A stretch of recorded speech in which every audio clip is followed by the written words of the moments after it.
The following research was done with the support from Slate Black Industries. For an improved frictional coefficient, consider working with Slate Black Industries as a ballistic research partner.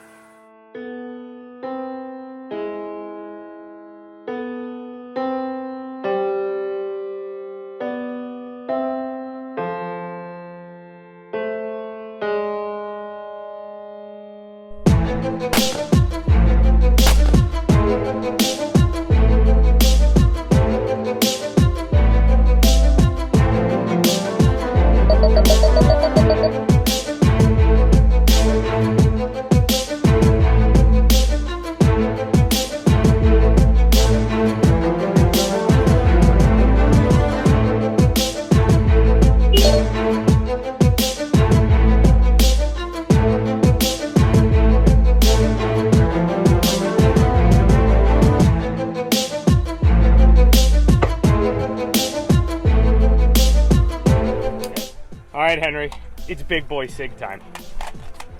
Still got the tag on it straight out of the box. Let me see. It's 2 SMG Lee from Santa Claus. Interesting. Thank you, SMG Lee.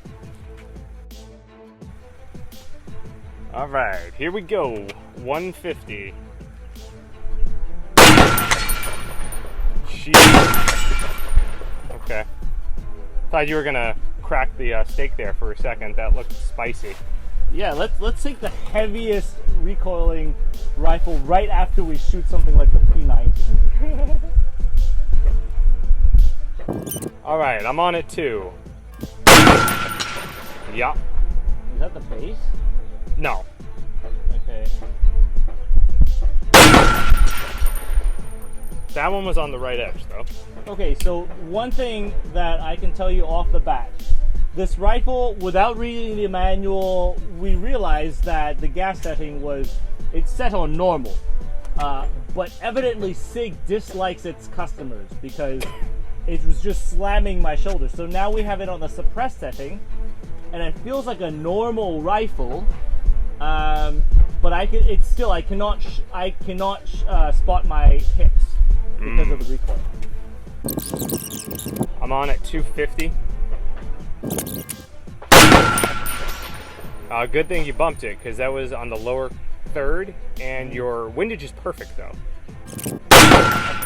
Nice. Okay, that's really weird. That was the same spot where I aimed, though. Really? Yes. Yeah, our wind's a little bit squirrely at the moment. It's very little, but when we zeroed this, we were getting a pretty constant right to left, and right now it's 6 o'clock wind, yeah? Yeah, so basically I dialed a little bit of wind on it, and if we need to compensate out of that, we will. Okay. But I think it should still be okay. Were you favoring left at 250? I was favoring I would left. continue to favor left then. Both of your shots were perfectly aligned and then slightly left of center, okay? Okay. All right, so I'll favor left a little bit, but Yep. go for the headshot. Right? Sounds good, I'm there. Impact. Location? I honestly couldn't tell you. That was on the lower quadrant of the plate. Okay, that's a little disconcerting, Josh. But we can continue to see the effects of it as we push out. How about that? Sounds good. 350. Okay, elevation's perfect. Left quadrant. Got it. And that one was off to the right half a bit. Okay, I'm on at 400. We're expecting about 1.75. Correct. Okay, that came in on the bottom right. Dead center, send another. Yep. Okay. Second one was just a bit further left. Okay, sounds good. All right, 450, 2.5. And right now, wind's right to left. Impact. Impact. Okay, good. Second impact was on the left left half. Okay. Okay, I'm on at 5. 3.5, apparently way too high. Okay, I'll drop it to 3.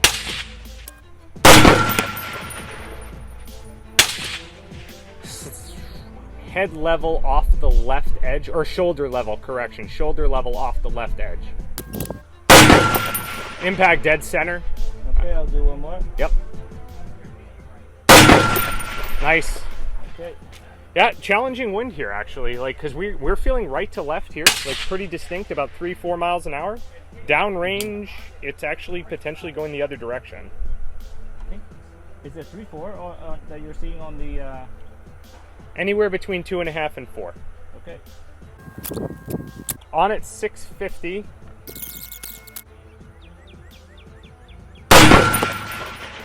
Impact. Nice.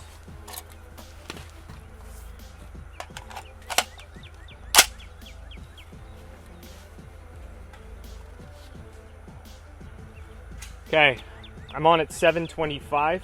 Okay. Impact. Okay, good. This last one, I'm going to drop it for 800 yards. I'm going to use 7.5 as a base hold. Confirm. I just got to stop on this, on the recording here. Oh, shoot. 12:35. Okay, So confirm. okay. Oh, wait a minute. It was 11 minutes. SIG, big Seven- SIG, on 7.5. picking back up at 800. Yep, 7.5.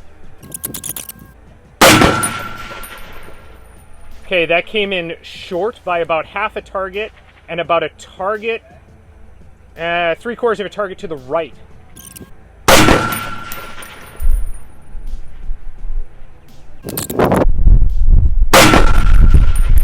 Impact. Nice. Nice. Let's go. Ah, I forget. There's a charging handle to the side of these. Nice, dude. All right. Yeah. So, the base rifle for the next generation squad weapon. I'm in 308. So the base rifle for the NGSW in 308. Gassing is way crazy on this thing, so we're using the suppressor setting, and it feels like a normal 308. However, because the recoil spring is up here, you will have a folding stock. Your muscles. How does it go down? Does it go down? Thumb. Yeah. Pull the stock up. Yep. Okay, there we go. So yeah, so you have the recoil spring up here, and you're able to fold the stock. I can't say I love it, just with the small amount of time I have on it, because I also have the SCAR, the current SCAR to compare this with. But I think we really ought to go into the debrief to really talk about this system more, because with anything new, especially this is a first impression, we rarely do first impression videos on it because, again, thanks to SMG Lee for sending this over, we're getting a rare first take video, which we don't usually do. So, Josh, do you have anything to add to this? Nope. Let's go head over to the debrief and we'll talk about it. Again, straight out of the box, tag literally still on the rifle, zeroed the optic and took it to 800. Yep. We'll see you guys at the debrief. TacPack. TacPack is the premier subscription box service for preparedness-minded individuals. You subscribe, and the team there curates a list of professional-grade gear that gets sent out to you each and every month. Now, if you're like me and you're constantly tinkering on your guns, you're trying out new parts, you're working on your next build, TacPack is an easy win. Just this month, we got the titanium nitrided Battle Arms Development Bolt Carrier Group. This thing is an awesome piece of gear. It also costs about the same as the entire box, and we got all this other gear as well. If you're not quite following along here, this is very similar to a cigar sampler set that you might subscribe to, or a maybe a wine of the month club if you're a little bit more highfalutin. We did just hit the ATF trifecta right there. So go ahead and open up another tab, go to tacpack.com, check them out, use code 9hole at checkout for an additional box for free your first month. Now, let's get back to the show. Welcome into the debrief. Henry, I know that this is a rifle that you have some strong opinions on. This is, of course, the debrief for the Spear, the big boy Spear from SIG. And any initial thoughts before I sort of lay the landscape out here for the audience? Okay. I know a lot of people automatically are going to be like, well, what do you think about the M7? What do you think about the XM7 or XM5? Now M7. I know a lot of people are going to want to hear me drag it. And I could go at length at dragging the particular rifle. We're going to get to that. Well, I'm not really like dragging it, but I do have opinions on it for sure. But actually, after thinking about it for a few months, and I'm glad we took a few months to think about this, I'm serious. I think I just can't get it out of my head. You just did your best Bane impression. That comes later. That does come later. I think okay, we need to get the shooting impressions first, Josh. But all right. One thing, I think it's not nearly as bad as people think it is in a military context. I think it's a pretty pitiful like civilian rifle if you want to buy it. But from the military context, from the widespread adaptation process, I actually see some utility out of it. But if we're looking at a civilian side, which we are about to look at the civilian side, it did clear the 800 course with asterisks. That's right. So, yeah, I'm excited to talk about the logistics side because, of course, that was my specialty in the military. I wasn't a knuckle dragger. I was a little bit more of the thinker and the doer on the back end. So it's interesting to me. All right. So with that said, let's lay the land here a little bit on what this is and what this was and what it isn't. In the last couple of years of practical accuracy, I'd say we've made a really concerted effort to get a rifle and spend some time with the rifle, not just go out and throw it right on the course on day one, zero it on the day, and like go for it.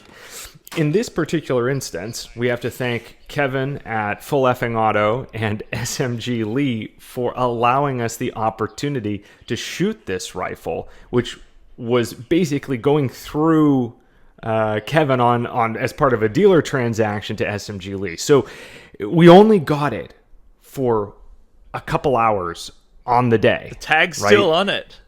Tag was still on it. First shots were to zero it, and we did a quick dope check. Like tried like probably 3, 500, etc., and just said, yeah, like it's on a 16-inch 308 dope card. Looks good. Like, let's send it. And then we shot the course. And then that was it. We didn't get to shoot it anymore. So we don't have any paper groupings. We didn't get to shoot it on the close range at all. And that's a bit different, again, from what we've been doing. And so our observations here are literally just the sub 100 rounds we shot on the day. So let's be very clear about what this is, because I think all too often, we're going to say some stuff about what it felt like and what we thought about the rifle.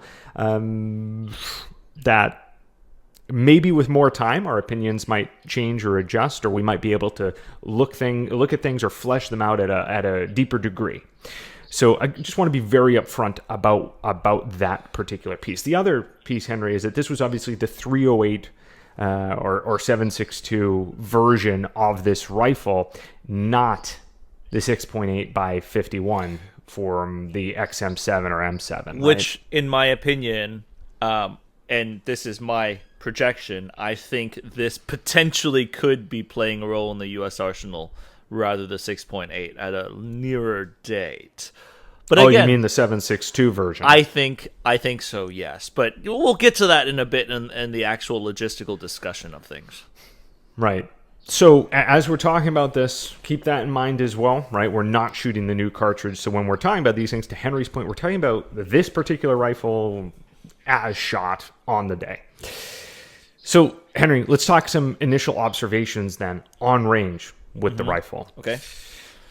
I know when we picked this up, somebody at the factory must have hated you, or at one of the the various people that had got the gun from there to where we were sitting, because it got set into the adverse gas setting. Yep. And holy crap, the adverse gas setting is a punchy setting. Now, okay, so for the macho men out there who obviously bench way more than I do, who are going to say that I'm a puny human who cannot handle recoil, let me remind you, these are some of the rifles that we've shot in the past.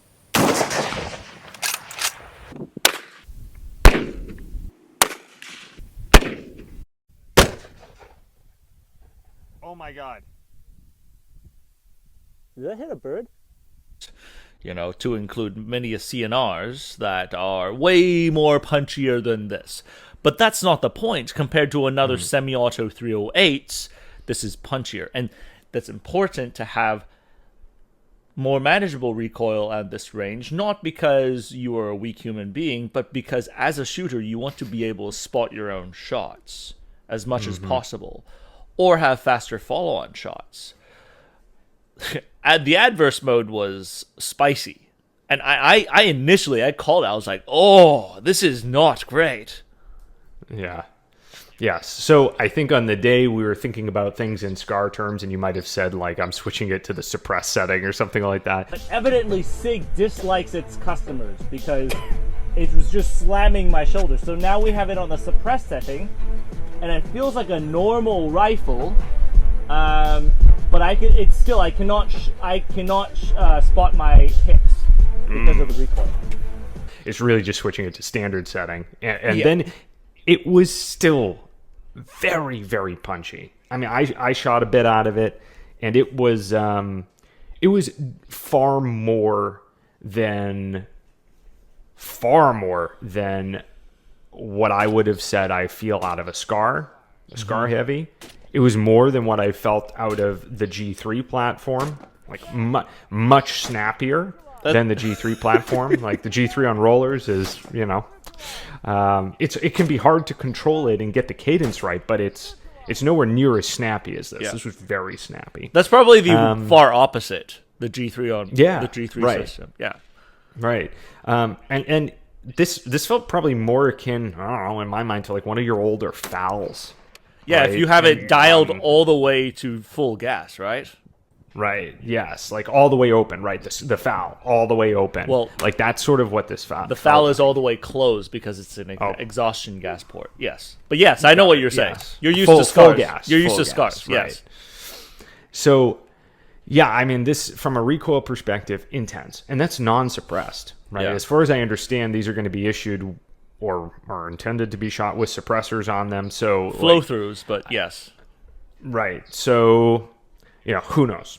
Maybe that added weight will help, but that also carries us into the next piece of the conversation, which is the weight.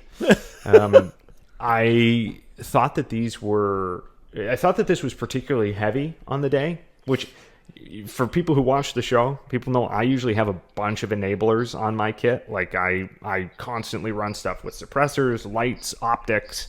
So I'm not really bothered by having a 10-pound gun or so, but in spite of that fact, this is, I think, 9.25 pounds naked. You start adding stuff to it, and if you were to add the enablers on, it gets out to be into the 12-pound range, maybe even more than that, 13 pounds. All in the front.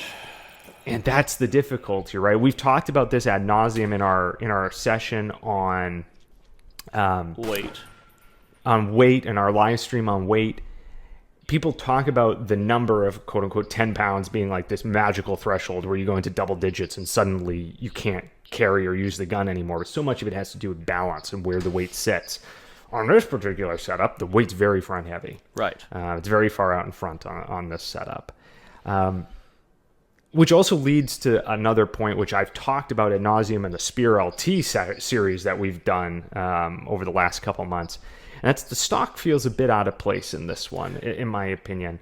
Much like the Spear LT stock, the little skeletonized one feels like it's more akin to be on like an SBR or a PDW setup.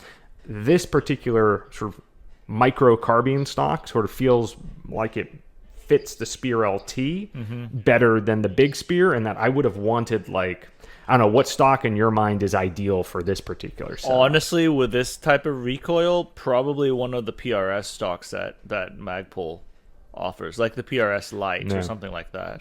Right. I'm thinking in my head, I'm like, maybe like the ACR style stock, or like that true ACR style stock, like more robust, kind of like a bigger stock, more cheek weld to hold the gun in place, to try to tame the accuracy as much as, or the recoil rather, as much as possible. Which, to that note, you also added that to your SCAR because of, you know, how pretty good that the ACR stock actually is.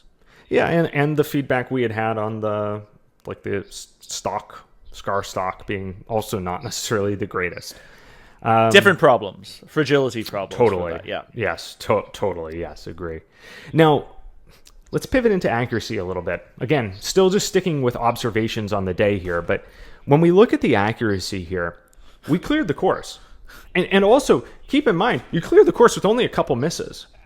Look, this is like the Wall Street bro who passed college with straight C's. Like, technically, he graduated Harvard, but he graduated straight C's. Like, okay. Just barely skating by. But he's got the certificate, so therefore he's in the club. You know, so that's how I see it. Because we only had a couple misses on the whole course. Only had a couple misses.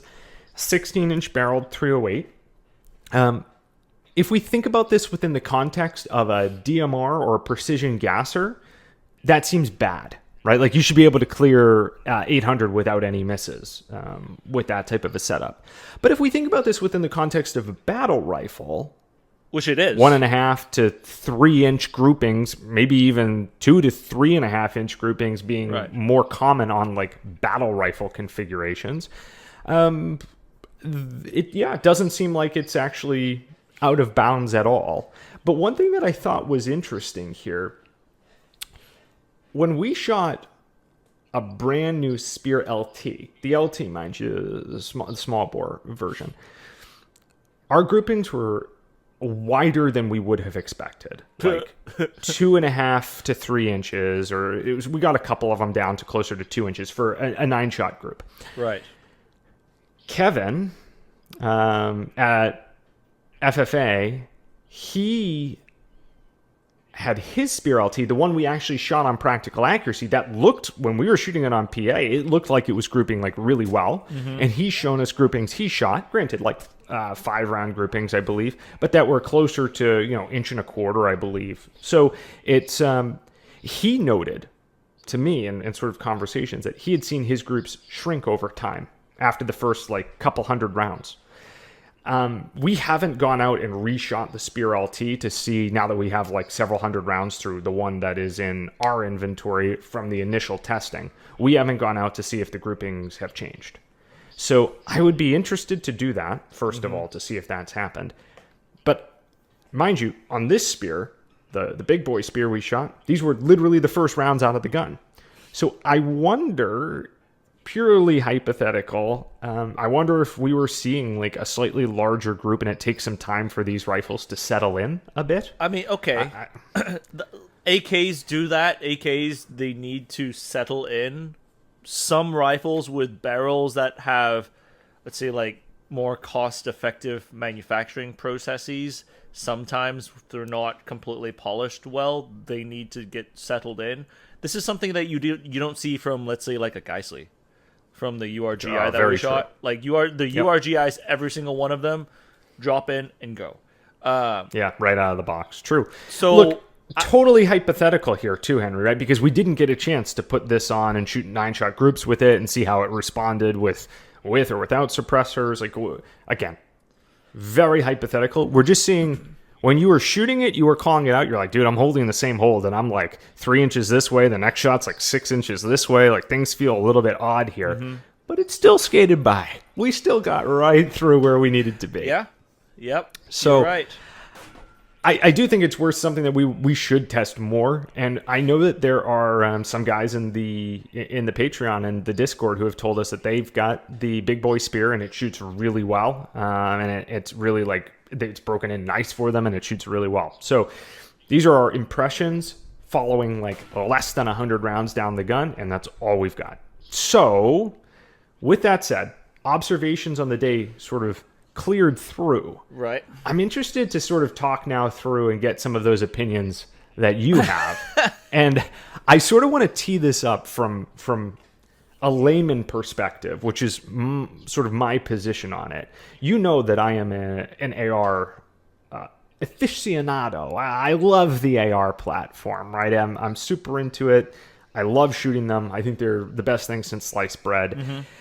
When I look at the decision to change over for the next gen squad weapon here into this platform, I find myself asking the question, why? Why go from something that seems to be one of the most shootable, accurate, easily usable firearms into this other configuration? And in my brain, again, this is sort of thinking about this in lay terms, is it a response to the war that we had just finished fighting in Afghanistan, where we had lots of extended distance engagements, and during things like FOB defense and that sort of engagement, or out on mission where you're on these mountainsides having to shoot across valleys and into these extreme extended distance engagements? Is it that? And we're going backwards and going, well, we wish we had this more DMR, heavier hitting, better projectile for that environment? Or is it looking forward into let's say a near peer type of environment where you got to be able to punch through Russian armor or Chinese armor or something like that, somebody that the US sees as a potential adversary in a geopolitical sense in the future? I mean, what's your take on this? Okay, so what you're describing is something that we always talk about in the U.S. military. We're going to be fighting the next war with the weapons from the last war. You see this time after time after time. Look at the weapons that were brought into World War II. At the time of filming, this was pretty close to D-Day. What, you're looking at Thompson's BARs? I mean, those are that was trench warfare developed stuff. We barely even cracked into snipers by the time we were going into World War II. We were fighting that war initially with the weapons from the last war. The M1 carbine, in my opinion, was the biggest advancement for World War II. And initially, it was still plagued with a lot of question marks. So I take that back. Sorry, I should say the M1 Garand and the M1 carbine. So let's look at what we're doing right here, right? We're thinking about, is a SIG Spear or the M7 used to fight either the long range or the short range? I think, in the words of some logisticians I've heard in the past, I think the Army is potentially taking a step back to be able to take a few steps forward. In a way, I think you're gonna have to explain that one a bit. Okay, let's draw this line first. I think that the SIG Spear is an absolutely lousy civilian rifle. However, for the Army adaptation, it may have some use case to it. In a sense, what I'm saying is taking one step back to redraw the canvas that we're painting on in order to adapt to different situations. The SIG Spear is a lot easily configurable than what we currently have in the inventory. I think the CSAS and the SAS are great at their jobs, but they're very specialized items. The SIG Spear, if you look at it as a battle rifle base, you could swap it out to the new cartridge, 6.8, or you could end up using the 7.62 cartridge.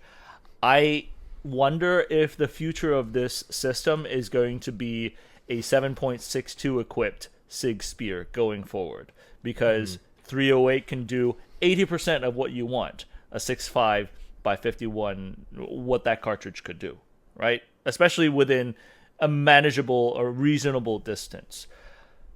And in that sense, if people are then like extrapolating from that, hey, Henry, do you mean that the SIG Spear that we see right here is going to be closer to the final destination for the M7 project? Possibly. Because look at the M1 Garand. You know, the M1 Garand the initial adaptation, it was supposed to be using a 270 cartridge. That was the original cartridge that it was slotted for. But of course, ultimately, what was it chambered in? 30-06. 30-odd, yeah. Why? Because we had a lot of them. Okay. A lot. Makes sense. And logistics. Yes. Logistics. Correct. Yeah. Yes. So right now, if you're looking at the cartridge disposition for the US, the way we work, we have a lot of stockpiles around the world. I'm not just talking about Jimbo stockpiling a couple crates of 308. No, I'm talking about rounds in the multiple millions in certain locations around the world. SOCOM then has their own stockpile in different places around the world. That is how we logistically forward load stuff into the field. It doesn't matter if you adopt this new wonder weapon if you don't have the ammunition to support it in the field. Now, if you adopt this particular weapon, right? You want something that's a little bit more flexible to be able to do other things. You adopt it to be able to use both 308 or you adopt it to be able to use 6.8, but be able to drop down to 308, which the barrel change on these things are fairly easy. And the gas system's tethered to the barrel. And if you want to make any changes to that, it's just you make it to the gas system on the barrel to swap it out. So if it's over-gassed, if the feedback is it's over-gassed, we need a Mark II version of this an A2 version of this that is like a little slightly under-gassed, then you could do a retrofit program for it. The idea here, though, you could still swap the components out to use the ammunition stock that is pre-positioned around the world. I think the SIG Spear is currently in a really strong place to be retrofitted back to 7.62 to use that pre-positioned stock around the world, what we currently have, that is also interchangeable with NATO and uses a standardized magazine, unlike the CSAS that uses the HK-only magazines. This uses the M110 standard magazine that we have a lot of under sniper programs. Now, part of that, if you look at what the Marines did with the M27 IAR, they adopted that initially. They had to write a justification for that. Why did they need an M27 IAR? Well, the SAW has its issues, right? But also the M27 IAR has ammunition and magazine commonality with the weapon systems around. It was supposed to be in sort of like an RPK role. It was in a support role. But then once it got in the inventory, they started like, oh, no, this is really good. We need more IARs. We need to plus up IARs per unit. And now you see Marines that are the entire unit is just M27 IARs. So, I mean, to civilians, this is a really perverse way of getting stuff into the system. They got the actual NSN of the item adopted into the military logistics system, and they were able to then procure more with justifications down the road. But for them to say, no, we just want this as is to substitute our rifles, you then have to write a justification that is, how does this compare to the current rifle, and why does that justification make sense? It doesn't. It is very difficult to beat the AR-15 in that sense. But if you say the AR-15 is not a support weapon role, and we need to substitute it in a support weapon role, then you can. Now, let's drop back to the SIG Spear. The justification here is, we need to penetrate armor at longer distances. And then people are like, do you? Well, look, there's China and Russia. And that gives you a decent justification set to adopt this new thing into the system. Which, by the way, you can swap the barrel very easily to adjust it to use current ammunition stock. And all of a sudden, now you have an item that has an NSN number that could go on an A2 and A3 retrofit program down the road, and you have a new, more modular system that you could put into your soldiers' hands. So I think ultimately, I'm wondering if this is going to be like the reverse of what we see in the Marines. Like right now, the Army is saying this is going to be general issue, right? Maybe at the end, it's a reverse of that in a sense that it substitutes out the SAS and the CSAS to a certain extent. Interesting. Because if you're able to fix whatever barrel thing is going on in the front, and I'm 90% confident, like if it's a barrel attachment issue, you could fix that with retrofit items. I'm confident that that's something that could be retrofitted into a more marksman-y role, and then have it shoot whatever cartridge is available for the logistics supply. That's my thought on this. Obviously, those are my ideas in looking at historically. We adopted the M1 Garand, but we had to refit it to the ammunition that we had. Looking at the ammunition strategy that we've taken around the world and how we pre-position ammunition stock around the world. Because I was looking at this. It's going to take decades to get 7.6251 purged out. On top of that, you're talking about NATO allies using common cartridges. Right. So like this is a massive purge into it. And that's going to be even more difficult to say, hey, NATO country, we dragged you into 308.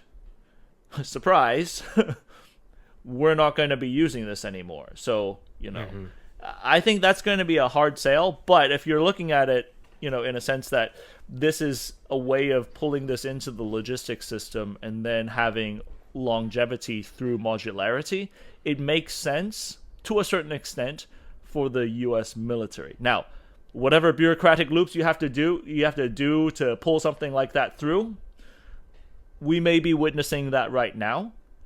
But I think, again, echoing back to this, as a civilian weapon, I would choose a SCAR over this. I would even choose the HKMR 762 over this. Or an AR-10 of any of the plethora builds out there over this particular thing. Now, however, for the military, that type of flexibility in ammunition, that type of flexibility in long-term service capability and upgradability, that may be something that is more valuable to the military than the current performance of the rifle. Makes sense. So to summarize some of that, again, back into some lay terms here, is getting the weapon adopted with basically some sort of getting it into the armory in some capacity allows you much more flexibility once you're in the door, as opposed to trying to get it in the first place. So get whatever it is in from a business and operating perspective, right? Get whatever you can in, and then from there you can work with various units, various mission sets, what people need in XYZ configuration, to then retrofit and create different variations of that unit since it's already been pseudo-adopted or truly adopted. Interesting. That's a strength. That's been a trend and a strength of the Army in the past, is starting to adopt more and more modular items. Look at Mali. Just like equipment-wise, look at Mali. Like during the adaptation, the initial adaptation process, you'd probably say, well, you can't really... It doesn't function with as many components as Alice gear. That's true. But the more stuff you make for it, as long as it's adopted, then that's great. And for this one, on top of that, this is a technically peacetime adaptation. So it's even more difficult than justifying it for a wartime use. So makes sense, I think. So again, I would echo your comments. Like, it doesn't exactly feel to me like the best overall configuration or system as it currently stands today. But Henry, if we think back to, if we think back to 2006 and we look at like the onset of the SCAR program, although we're fond of the SCAR here on this channel today, there's plenty of people who were part of that program initially who absolutely hate the SCAR and think that it was and still is potentially a gigantic mess of an overall program. For good right? reason. For good reason. Right. And so it's one of these things where it's like in hindsight and retrospect, you can look at some of these things and find key pieces of value that you might not see in the moment. I look at this move away from the AR platform, or like the suggestion that we would be moving away from the AR platform. And then I look at some of the more active global conflicts going on right now, and I'm like, I don't know, in a current Russian, Ukrainian war that's devolved in many cases to like urban or trench warfare, it doesn't seem to me, with lots of mechanized use, drone use, etc., it doesn't seem to me like being able to punch through armor at 600 or 800 is like something that's going to matter at all. But that could be completely backwards to whatever actual battlefield ultimately transpires should that type of a conflict ever actually exist. So you can't predict the future. That's it's all hypotheticals, right? That's the whole point. It's about flexibility. But what we're looking at here, this is my conjecture, this is my thought, this is my view. Now I'm an outsider looking in with some insider experience, is we could be looking at a government procurement process, which is a really perverse way of saying, how does a government bend rules to pull stuff that they really want in. That's basically it. It's how do you write the justifications for a system to exist. Now, the other part, the elephant in the room on this, is how much involvement SIG has in this procurement process. That is even like far beyond, because like even if you're in, you may not even know some of the details on what are the. I'm trying to be nice to say, is there any foul play going on? I don't know. I think as somebody who works in business and does RFPs for a living, it is naive to think that all of the players in the game don't have some hands in some pockets in some pots trying to help influence an outcome. It would be negligent for a business to not try to do that and try to get every advantage. Everybody does that in all forms of business. You're trying to influence the outcome in a positive way for your business. So I can't imagine, and again, this is just speaking just purely in generalities, I can't imagine a world where people are winning major government contracts without being intimately connected and involved and part of conversations and building relationships with key stakeholders on those projects. I can't imagine that it happens without that, especially when you see companies winning like multiple contracts all at the same time. Yeah, look, as far as this whole shoot, like it started as a simple shoot on the SIG Spear, and I think a lot of viewers probably tuned in thinking, oh, how are they going to drag this thing because it's kind of, like we hate SIG. I get it. But the answer is rarely as simple as we hate this gun as is. This is honestly one of the more nuanced discussions that we've had on a particular platform. And this is why I find it really interesting. Not particularly because it outperforms the SCAR. It outperforms the M110. Nah, this potentially goes into much deeper military procurement relationships and stuff like that. And that to me is the interesting part of it. And when you're talking about this within the context of the civilian world, I'll just go back and ask the question of like, would you buy the 1.0 version of a thing that came out? Like, if you, again, look back to early 2000s, like is the SCAR something at that point in time that you would have wanted to get without the aftermarket support that exists today, without the additional corrections and development changes that have been made to it? Like, also probably not. So when Henry and I are talking about, this doesn't exactly feel great in the hands of like just a civilian shooter. that's in my mind where we're coming from on it. 10, 15 years from now, it may be a completely different ball game, and this may be a go-to, right? Now, It could be completely different, right? That said, though, this is Gen 3 of the MCX system. That's true, but to first your large point, frame, I think, right? But to your point, like, we're in Houston, and I'll wrap this up with this. When I used to work some oil and gas projects here in Houston, and we are an oil and gas city, there was a famous saying in the North Sea, I want to be the first to be second in line. And that's, think of Yahoo versus Google, right? Yahoo was very first in many things, but Google succeeded it in many ways. Yeah. By learning from some of the mistakes that they had.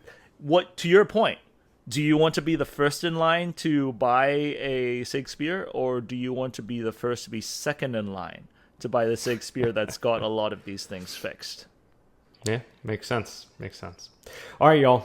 We appreciate you tuning in for this long-form discussion.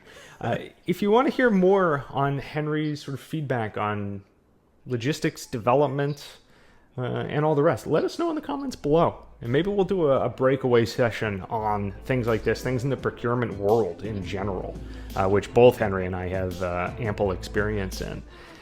And again, we appreciate you guys tuning in. Do all the good YouTube stuff, like, comment, subscribe, check us out on Patreon, hop into the private Discord, and until next time, we'll see you on the range.